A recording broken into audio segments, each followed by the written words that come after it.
Once popular actor Anthony Miller was stricken by his wife's cancer. Unable to bear her suffering, he began to drink, then switched to drugs, and eventually the star flew down the sky, so that his daughter Lee was left with a dying mother all alone. Since then, several years have passed. Anthony has undergone rehab and is trying to establish a relationship with his daughter, but she is not quite ready to forgive him. Fate tosses the man the lead role in the remake of The Exorcist, which he gets after the originally chosen actor mysteriously dies. Anthony realizes that this is a chance that should not be missed, but the further he goes, the more obvious it is that there is something wrong on the set.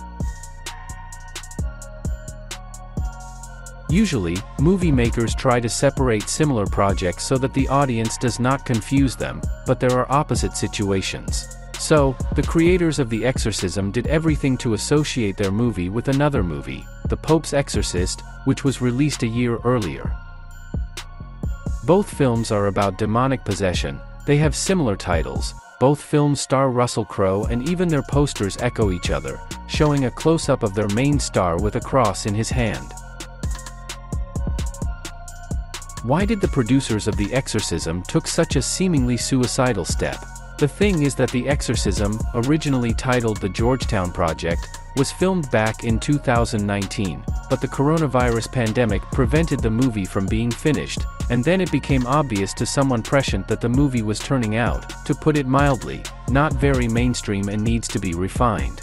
The success of The Pope's Exorcist became a salvation in this sense. Makers of the Georgetown Project filmed some new scenes, renamed it The Exorcism, and in the promotional campaign tried to bring the movie as close to its big brother as possible, to the extent of mixing.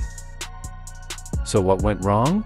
You can answer this question only by familiarizing yourself with the original concept of the film, which in its final edited version due to the alterations resembles a patchwork quilt, in addition, eaten by moths. On the one hand, it is a metadrama from the rare nowadays subgenre of movie about movies, which is especially interesting due to the fact that Joshua Miller, who wrote and directed The Exorcism, is the son of actor Jason Miller, who played one of the main roles in the original The Exorcist.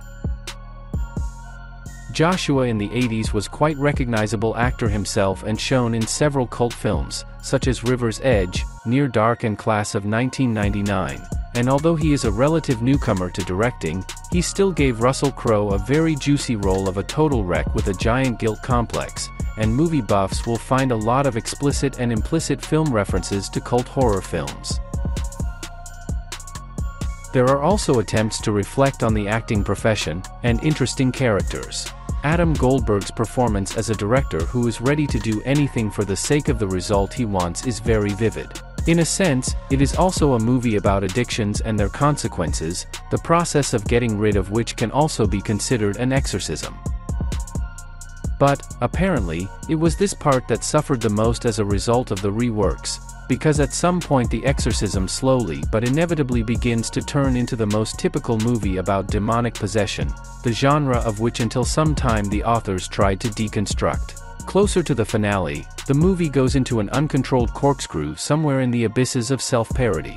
Logic, motivation, cause and effect relationships, common sense gradually disappear from the plot.